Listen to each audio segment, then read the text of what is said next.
Olá, seja bem-vindo a mais um Fórum. O programa de hoje traz uma boa notícia. Os brasileiros estão aos poucos deixando a poupança de lado e arriscando mais no mercado financeiro. No último ano, esse tipo de investimento cresceu 8,4%. Parece pouco, mas foram injetados mais de 3 trilhões de reais em produtos financeiros. Os dados são da Associação Brasileira das Entidades dos Mercados Financeiro e de Capitais. E para falar sobre essa mudança de comportamento dos brasileiros e sobre a legislação que protege o investidor, estão aqui comigo Newton Marques, que é economista, e o advogado especialista em direito empresarial, Luiz Felipe Dutra. Sejam muito bem-vindos aqui ao Fórum. Obrigado, Maria. Bom, vamos começar falando um pouquinho, a gente falou de investimentos, né, Newton? Tem alguns termos, fundo de ação, multimercado, esses investimentos têm crescido, né? Até então, esses termos são desconhecidos por boa parte da população. A gente pode falar em uma mudança de comportamento do brasileiro aí nos últimos anos? Evidentemente que quando a taxa de juros começa a ficar menor, a rentabilidade, né, das aplicações financeiras também fica menor. E aí tem aquele público, né? O público conservador e aquele que quer arriscar. O conservador vai continuar sempre, talvez ele troque de poupança para fundo, para título público, tudo vai depender do montante que ele tem para aplicar, o período que ele quer aplicar e se ele vai poder querer lançar a mão desse recurso em um determinado período. O outro quer arriscar. Então, às vezes você tem até um meio a meio, você tem um cardápio, né, que eles costumam fazer. Geralmente eles falam assim, vamos botar um terço aqui, um terço ali, um terço acolá. E aí eles vão levando, né? Tá certo. Luiz Felipe, e tem alguma legislação que protege? Porque tem muita gente que tem medo, né, justamente esses conservadores. Há alguma legislação que protege esse investidor? Sim, Mariana. A legislação que protege o investidor, principalmente o pequeno investidor, ela é prevista na Lei 6.385, relativa ao Banco Central, e você também tem a legislação da CVM. São duas autarquias que estão à disposição, vamos dizer assim, do mercado e principalmente dos investidores para lançar mão de regulação, normas que devem ser cumpridas pelos agentes financeiros ou de mercado de capitais para que seja viável e seguro, ou o mais seguro possível, que o investidor aplique os seus recursos no mercado. O medo de todo mundo é perder o dinheiro, né? É verdade. Por isso foi criado, né, um seguro-depósito, né? Para justamente permitir aqueles conservadores, conforme você falou, serem preservados, né? Mas até que ponto é ideal arriscar e investir toda a reserva em uma corretora? É preciso ter cuidado, viu? Uma propaganda que tomou conta das redes sociais, prometendo ganho de R$1 milhão ao investir na Bolsa, resultou em condenação. O motivo? Enganar os consumidores. A promessa era de investimentos com ganhos altos e rápidos. Oi, meu nome é Betina, eu tenho 22 anos e R$1.042.000 de patrimônio acumulado. Ninguém acha normal eu ter juntado mais de R$1 milhão assim, tão nova e começando com muito pouco. O anúncio publicado em uma rede social rapidamente viralizou na internet. Virou alvo de questionamentos e brincadeiras dos internautas. O que deveria ser um simples anúncio publicitário levantou suspeitas dos órgãos de defesa do consumidor. O Procon de São Paulo decidiu investigar o caso e concluiu que se tratava de propaganda enganosa. A empresa Empíricos foi multada e terá que pagar até R$9 milhões. A propaganda enganosa pode estar em qualquer lugar, por isso o consumidor deve sempre ficar atento. Porque dinheiro está difícil ganhar, né? Para gastar está fácil, então a gente procura economizar o máximo possível e ficar o pé atrás, né? A nossa equipe entrou em contato com a Empíricos, mas eles não quiseram falar sobre o assunto. Apenas garantiram que a multa foi paga no ano passado. E o que fala desse caso, né? Quem não quer ganhar aí R$1 milhão? Engana? É claro que engana.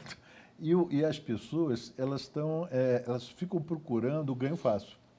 Então, é impressionante. O chamado conto do bilhete premiado, o conto do Paco, isso é muito antigo. As pessoas sempre veem uma pessoa que é ingênua, um pessoal do interior, que chega desinformado e, na verdade, pensa assim, vou ganhar em cima dessa pessoa. Então, a mesma coisa, tem que ter cuidado no mercado financeiro, porque existem muitos vendedores de ilusão. Então, as pessoas têm que entender que não existe nada fácil. Se, por acaso, um ganho prometido rapidamente tem que ser do outro lado oferecido, porque o mercado financeiro funciona de dois lados, é uma moeda de dois lados. Se alguém toma dinheiro emprestado, né, das pessoas para aplicar um dinheiro, qual é a atividade econômica que seja rentável num curto prazo de tempo? Então, ela tem que desconfiar disso. Mas as pessoas não, elas querem saber quanto é que eu vou ganhar, quanto eu vou ganhar. Qual que é o Infelizmente, eles se aproveitam, né? Tá certo. Luiz Felipe, nesse caso, né, se o consumidor se sentir lesado, se for uma propaganda enganosa, se ele for ludibriado, quem que ele procura? O próprio PROCON? Vai depender um pouquinho do perfil desse investidor, se ele de fato é um investidor consumidor, se a situação dele é de investir dinheiro adquirindo um produto financeiro de uma corretora ou de um banco, enfim, de uma instituição financeira, ele pode sim recorrer ao PROCON. Há um entendimento do STJ, o Superior Tribunal de Justiça, no sentido de que o investidor ele é consumidor na medida em que ele consome produtos financeiros de uma instituição. Inclusive, também já se decidiu no STJ que corretoras são entidades análogas a instituições financeiras. Por isso, se aplica também uma súmula que já prevê que instituição financeira se submete ao Código de Defesa do Consumidor. Perfeito. E agora a gente está tendo aí o fenômeno das influencers, né? Que a gente tem vários tutoriais no YouTube de como investir, qual o melhor investimento. Na sua opinião, Newton, isso é um serviço ou um desserviço? Então, vai depender de que tipo, né, de informação é oferecido. Então, as pessoas têm que entender o seguinte: quem é conservador, ele tem que saber quais são os limites que ele tem. O outro que quer arriscar, ele pode arriscar determinadas aplicações financeiras, mas o nome já está dizendo, um é renda fixa, o outro é renda variável. Então, a renda variável não quer dizer necessariamente que ele aplique e ele vai ter o retorno do montante que ele aplicou. Ele, às vezes, pode ter um valor bem abaixo ou pode ter acima. Já o conservador, não, ele já sabe que ele vai aplicar aquele e vai ter uma correção em cima disso. Então, dificilmente ele vai perder. Agora, o que acontece? Se uma instituição quebra, se tem algum tipo que ele fez uma aplicação e não se cercou de todos os cuidados, aí ele também tem esse risco.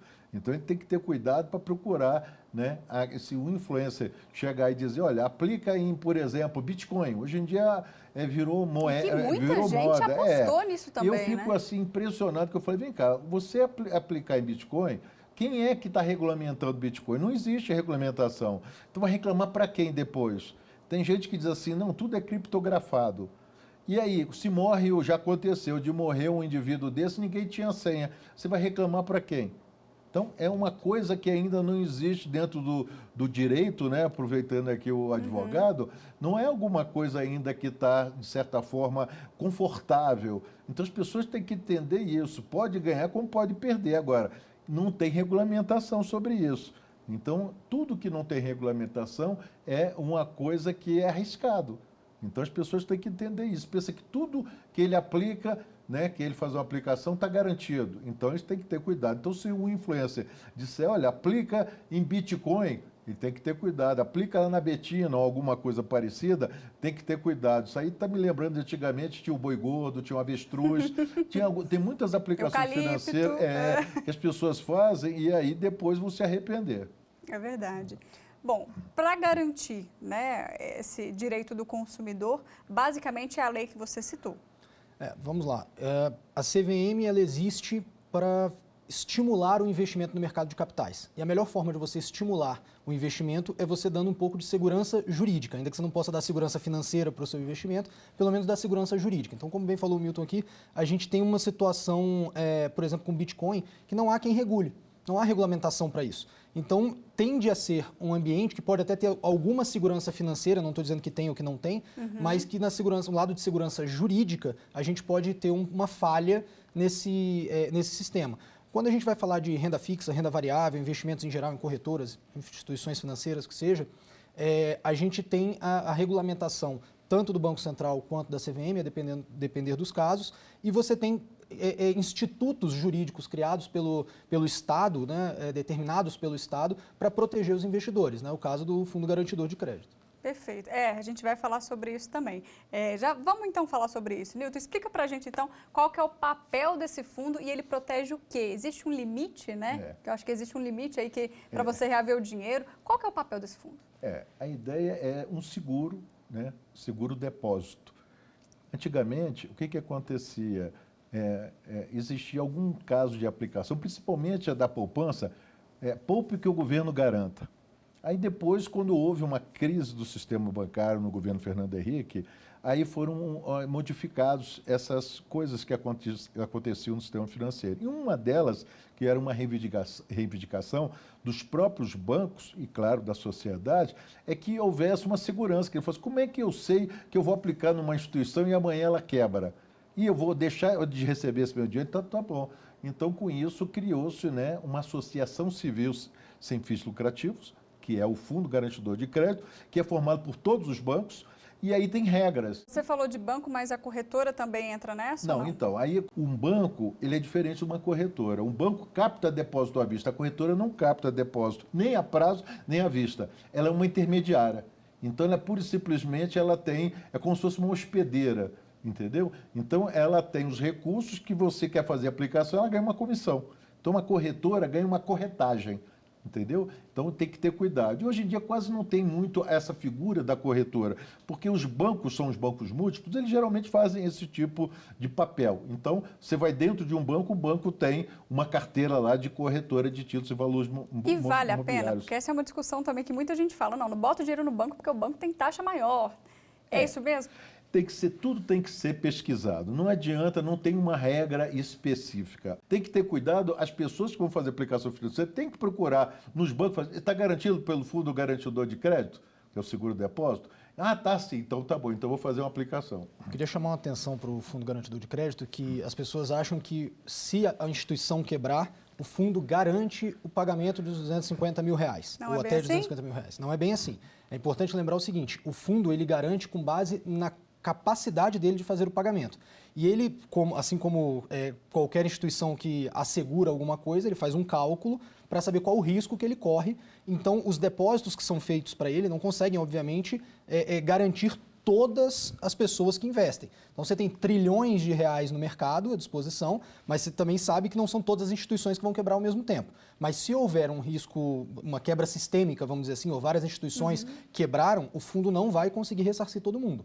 Então, é importante saber que ele garante, mas não garante tudo. Interessante. Vamos fazer uma pausa rapidinho? O Fórum vai para o intervalo, já já a gente te dá mais dicas do mercado financeiro. Não saia daí.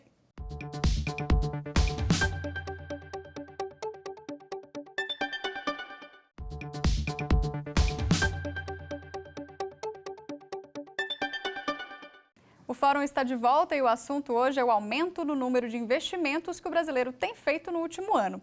Bom, vou voltar aqui com a pergunta, a gente falou que ia dar dicas no segundo bloco, né? Esse consumidor tem como checar se essa corretora realmente é confiável? O Banco Central regula isso? Como é que funciona? Sim. Vamos separar um pouquinho as coisas, instituições financeiras e corretoras. O Banco Central, ele fica de olho nas instituições financeiras e a CVM fica de olho nas corretoras, né? Basicamente é assim a divisão, né?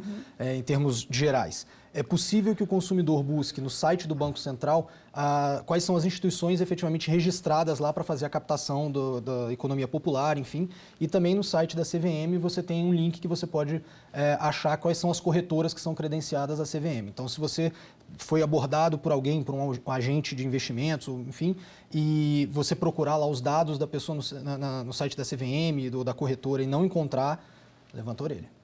Entendi. Então, é regulado, o Banco Central é quem toma conta e por parte das corretoras, a CVM. Perfeito. Newton, Chinese Wall, o que seria esse termo? Isso daí é para as instituições. O que quer dizer? É uma muralha chinesa, seria a tradução. Aquela instituição que aplica os recursos próprios da instituição não pode se misturar com os recursos de terceiros, tá certo? É como se eu fosse o dono de uma instituição e aí eu conseguisse captar os recursos e colocava assim, vou fazer uma aplicação para terceiros, que é justamente isso, e vou aplicar os meus recursos. Então, em geral, a instituição financeira vai ser, quando ganho, são os meus, quando perde, são os outros. Então, isso foi difundido, né, através de normas do Banco Central e própria CVM, para evitar que houvesse uma contaminação da administração de recursos próprios das instituições e administração de recursos de terceiros, tá certo? Então, por isso é que cria uma muralha ou seja, uma barreira que não pode se comunicar, entendeu? Então, Perfeito. essa que é a ideia. Hoje, até curiosamente, eu estava ouvindo uma matéria de um time inglês que ele foi banido do futebol porque o dono do time usava recurso dele como se fosse de uma empresa que ele era o dono da empresa. Então, isso daí era uma relação, não tinha Chinese Wall. Então, com isso, acabava se misturando o negócio dele com o negócio de terceiros. E aí acabou sendo punido o Manchester City, que é um time, né, muito forte na Inglaterra. Então, isso funciona para qualquer lugar. Então, não pode haver uma mistura da administração de recursos próprios, da instituição financeira, com a administração de recursos de terceiro. Nos Estados Unidos, durante muito tempo, não se falava o mercado financeiro com o mercado de capitais por conta disso. Aí, com a crise que teve de 2008, acabaram fundindo e fizeram uma nova lei para permitir com que a parte de mercado financeiro de capitais se comunicasse. Mas eles já sabiam disso, então eles separavam. Estava bem claro, aqui no Brasil não, as duas coisas são próximas. Né? E em caso de falência dessa instituição financeira, primeiramente procura quem? Vamos lá. A primeira coisa é, tomando conhecimento de que a instituição financeira, por exemplo, entrou numa situação de insolvência, liquidação, o Banco Central ele nomeia um interventor para aquela instituição.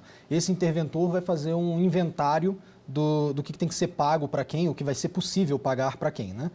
Caso você não consiga receber o valor que você tinha, ou enfim, você pode acionar, por exemplo, o Fundo Garantidor de Crédito. E aí, para tentar receber aquele montante de até R$250 mil por CPF, limitado a 4 vezes isso em 4 anos. Ou seja, você pode ter até R$1 milhão resgatados em 4 anos. Mais do que isso, não. Não, perfeito. Doutor, quais são os investimentos mais comuns que a gente pode dar como dica, né, para quem está assistindo a gente? A gente sabe que a queda da taxa Selic mexeu um pouco com esse mercado, todo mundo estava apostando no Tesouro, não é mais interessante? Explica um pouquinho para a gente. Tem os investidores conservadores e tem aqueles que gostam de arriscar. Então, os conservadores, não adianta você chegar para ele e falar assim, olha, as ações estão bombando, vamos entrar. Ele vai ficar muito reticente, ele vai, né, ficar na aplicação conservadora. No máximo que ele pode fazer é procurar um fundo de investimento, alguma coisa assim. Multimercado. Então, a melhor aplicação vai depender do apetite que tem do investidor. Certo? Então, não dá para garantir nada de dizer assim, olha, você vai ganhar durante um ano mais de que o 4,25% que a Selic te oferece. Então tem que ter cuidado. E o investidor tem que ter cuidado também com o imposto de renda. Que as pessoas às vezes ficam fazendo crítica da poupança, mas a poupança não tem imposto de renda. E alguns outros também não tem, né? LCI. Então tem LCI, mas só que você tem um prazo que é maior, um mínimo de aplicação. Quer dizer, existem algumas regras que o pequeno investidor ele não vai ficar olhando, acompanhando para ficar mudando de. Então, e outra coisa, poupança, todo mês ele pode resgatar. Quando é que você tem uma aplicação financeira que te rende 70% de uma taxa Selic, liquidamente, e você vai resgatar aí todo mês? Então, sempre que eu recomendo para as pessoas, pergunto qual é melhor, eu falo assim, para pequeno poupador, tem que ser a poupança ou algo parecido no título público, vai depender de ajustar qual é o montante que ele tem e para que ele quer aquela aplicação. Mas não adianta que as pessoas querem ganhar da inflação. Não tem jeito de ganhar da inflação. Nos Estados Unidos, na Europa, lá é zero, ou próximo de zero, a aplicação financeira. E as pessoas aplicam. No Japão era negativo. O Japão botava 100 e recebia 99. E eles colocavam. É mesmo? Entendeu? Então, essas pessoas têm que entender que os hábitos, a segurança, né, tudo isso daí é que envolve. Então, hoje em dia, não tem nenhum chegar um salvador da pátria para dizer, aplique em Bitcoin, aplica lá na Betina, aplique em uma ação assim, porque essas coisas são vendedoras de ilusão. O que um investidor conservador tem que fazer é ficar em renda fixa, não tem jeito dele fazer. O máximo que ele pode fazer é alguma coisa ali que tem uma parte de renda variável junto com renda fixa, que é um fundo, né, multimercado, alguma coisa assim. Mas entrar em mercado de ações é para quem sabe e tem dinheiro, né, para poder toda hora ficar mudando de informação, né, para mudar de chamados portfólios, de carteiras, etc. e tal. Tá certo. Bom, e existe uma diferença entre o comportamento dos homens e das mulheres que investem nesse mercado financeiro. A consultora financeira Catarina Sacerdote mandou um vídeo para a gente contando uma curiosidade. elas executam menos transações, né? Elas têm um perfil de escolher produtos um pouco mais conservadores e após essas escolhas elas fazem menos transações, menos execuções com relação aos seus investimentos. E isso permite que lá no final, quando a gente vai comparar os mesmos percentuais investidos em carteiras de mulheres e carteiras de homens, quando a gente vai comparar lá na frente, a mulher acaba tendo um ganho superior. Luiz Felipe, concorda? Mulher é mais conservadora, arrisca menos e talvez, quem sabe, tenha um ganho maior? Lá em casa não é não, mas pode ser que seja assim, vou confiar na pesquisa. Eu acho que, pelo que a gente ouve falar, né, mulheres tendem a ser um pouco mais conservadoras, não é à toa que seguro de carro é mais barato para as mulheres, enfim, elas tendem a procurar um pouco mais de segurança. E essa estabilidade, talvez, vou entrar na seara aqui do economista, mas eu acho que essa estabilidade nas ordens de compra ou de venda, ou seja, ela ficar mais tempo investida, talvez faça com que ela pague menos taxa de administração, taxa de resgate de investimento e, no final das contas, acabe tendo uma rentabilidade melhor. Bom, o perfil em geral, né, do investidor, eu tenho aqui a última pesquisa que saiu da associação, 55% homens, em média 43 anos, classe A e B, né, e 89% investem na poupança. Então a poupança ainda ganha 6% na previdência e a minoria está nos fundos de investimento, título privado e título público, que foi a categoria que teve esse aumento de 8,4% que a gente falou no início. Então, baseado no que você falou, é isso mesmo, né? O pessoal tem medo e vai na poupança. É verdade, porque realmente, você pensando bem, né, de você ter essa facilidade, né, e tem o mês civil. O mês civil, quer dizer, às vezes, por exemplo, fevereiro, quem aplica na poupança em fevereiro ganha porque os dias úteis são menores. Entendeu? Se ele fosse fazer uma aplicação em qualquer outro investimento, teria que ser número de dias maiores, né, os dias úteis. Então, essas coisas todas, é claro que ao longo de um ano, ele fica mais confortável para o pequeno poupador ficar na poupança mesmo, porque ele aí consegue ter mobilidade e utilizar. Agora, isso tudo vai depender do apetite que tem cada investidor, conforme, né, o nosso amigo aqui falou, né, justamente. É importante a gente passar isso para as pessoas, porque senão as pessoas ficam com aquela vontade de ter ganho fácil e aí falam, não, mas a poupança não está rendendo nada. Aí as pessoas têm que entender que as taxas de juros nos países desenvolvidos são baixas. A inflação é baixa, mas nós estamos acostumados ao quê? 2 dígitos. Nós estávamos acostumados à taxa de juros, mas também a inflação também eram 2 dígitos. Então as pessoas não conseguiam distinguir ganho nominal de ganho real. O que é? O ganho nominal, ele é o próprio nome que está dizendo ali, o valor, mas só que a inflação come. Então o que adianta você ter uma aplicação de 10% e inflação de 15%? Você perde. Agora, quando a inflação está baixa, você ganha 70% de 4,25%, então isso fica mais ou menos próximo, não perde tanto. Perfeito. Luiz Felipe, são comuns casos que vão parar na justiça querendo recuperar esse dinheiro perdido ou por alguma forma o FGC não garantiu e ele não conseguiu? É relativamente comum de se ver. Eu diria que o maior problema é a falta de informação. Eu diria que o maior problema é a informação, a falta de informação do consumidor e a informação que não foi passada corretamente do fornecedor do serviço ou do produto. Então, quando você vê uma instituição financeira ou uma corretora ou uma empresa de análise de mercado, como por exemplo foi o caso que a gente viu da Betina, quando eles falam alguma coisa, mas não dão a informação completa, isso pode fazer com que o consumidor entenda errado. E aí ele pode aplicar em algo baseado naquela informação errada e ter um prejuízo.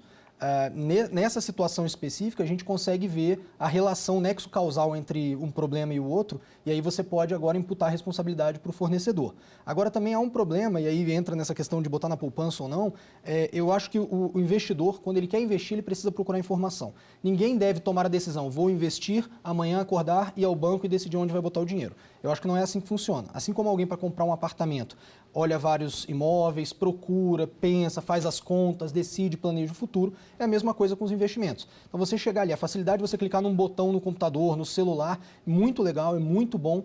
Isso tende, porém, a fazer a pessoa tomar decisões por impulso. Então, quem não avalia corretamente as coisas pode acabar caindo em ciladas, pode acabar caindo em golpes, ficar atiçado aí pelo ganho fácil e enfiar os pés pelas mãos. Então, eu acho que o ideal é que a pessoa busque informação, busque conhecimento, entenda o mercado que ela está entrando, procure saber sobre quem está fornecendo esse serviço, para que ela evite depois de ter que processar, entrar na justiça e dizer, perdi meu dinheiro, perdi minhas economias, perdi o dinheiro de uma vida. Que, enfim, a gente vê alguns casos chegarem na justiça a esse ponto. Eu aproveito para relembrar as famosas pirâmides, né? Que são alvo também, que vira e mexe, cai na mídia, cai no judiciário e a gente vê e o pessoal acredita. Mais uma vez, pirâmide é exatamente a ideia de ganhar dinheiro fácil. Você bota dinheiro numa semana, na semana seguinte você tem o dobro. É muito bom isso, mas como que funciona? A pirâmide simplesmente funciona tirando dinheiro daqui e passando dinheiro para lá. Na verdade, o dinheiro pode não estar nem sendo investido em algum lugar. Ele pega o dinheiro aqui e fala, vai botando dinheiro aqui, que daqui a pouco eu te pago com uma rentabilidade fantástica acima de qualquer coisa no mercado. Aí alguém pede para sair, ele vai e paga, porque aquela pessoa ali vai virar o marketing dele. Ele paga com um rendimento. Aí com aquela pessoa que recebeu muito, vai falar para mais 10, 20, 30 pessoas, aí mais gente vai vir botar dinheiro, mais gente vai vir botar dinheiro. O dia que mais pessoas quiserem sacar do que tem dinheiro disponível, a pirâmide quebra. Aí o que acontece? A pessoa que montou a pirâmide foge com o dinheiro de todo mundo. Aí economias de uma vida vão embora. Newton. É verdade, tem toda a razão. A crise do subprime de 2008 nos Estados Unidos foi mais ou menos parecido, que as pessoas acreditavam muito com aquele negócio de várias hipotecas. Quando tinha garantia real, tudo bem. Quando não tinha mais garantia real, virou um negócio. Só que aí a taxa de juros começou a subir e aí os preços começaram a cair, porque quando os preços estavam subindo era uma maravilha, porque dava como garantia. E aí, quando foi ver, aí o negócio acaba rapidamente. A gente costuma dizer que é coração de passarinho e pernas de lebre, o mercado financeiro. Então, qualquer suspeita, qualquer ameaça, as coisas acontecem rapidamente. Infelizmente, nem todo mundo tem essa rapidez suficiente. E aí, o que acontece? Aquele que é o dono da pirâmide, ele sai fora logo. E os outros ficam lá, esperando. Vão brigar na justiça? Para a gente finalizar, para ter o que investir, a gente tem que poupar. Vamos dar dica, então, para o pessoal poupar? Começo de ano, veio aí material escolar, IPVA, IPTU. Tem alguma dica aí, Newton, pessoal? Bom, primeira dica, eu que sou como professor de educação financeira, tem que dizer fazer um planejamento financeiro. As pessoas não têm o hábito de fazer um planejamento financeiro. O que é isso? É botar tudo que ele já ganhou ao longo de um determinado período, geralmente a gente fala 6 meses, 12 meses, e o que ele vai ganhar para frente. E também as despesas. E só dar o passo conforme está ali programado. O planejamento financeiro é adequado para justamente a pessoa ter condição de poder poupar. Vou traçar uma meta para eu poupar. E aí, com isso, ela poder consumir no futuro. E você, Luiz, o que você faz para poupar? Olha, a primeira coisa que eu tento fazer é manter o máximo possível os meus gastos dentro do que eu recebo de renda, Então, evito ao máximo prestação, evito comprar coisas divididas no cartão, evito, enfim, boletos, eu evito o máximo possível isso, tento fazer tudo compras à vista, junto dinheiro para comprar alguma coisa e tento deixar o máximo possível nas minhas reservas financeiras também. Acho que eu levo para mim algumas máximas que são de que não existe dinheiro fácil, não existe almoço grátis e que a gente sim precisa às vezes tomar um pouquinho de risco para tentar ganhar um pouquinho mais sabendo qual é o risco, Então eu acho que a gente precisa entender qual é o risco que está correndo, ter conhecimento, eu busco o máximo possível de conhecimento sobre os produtos financeiros para decidir onde investir o dinheiro.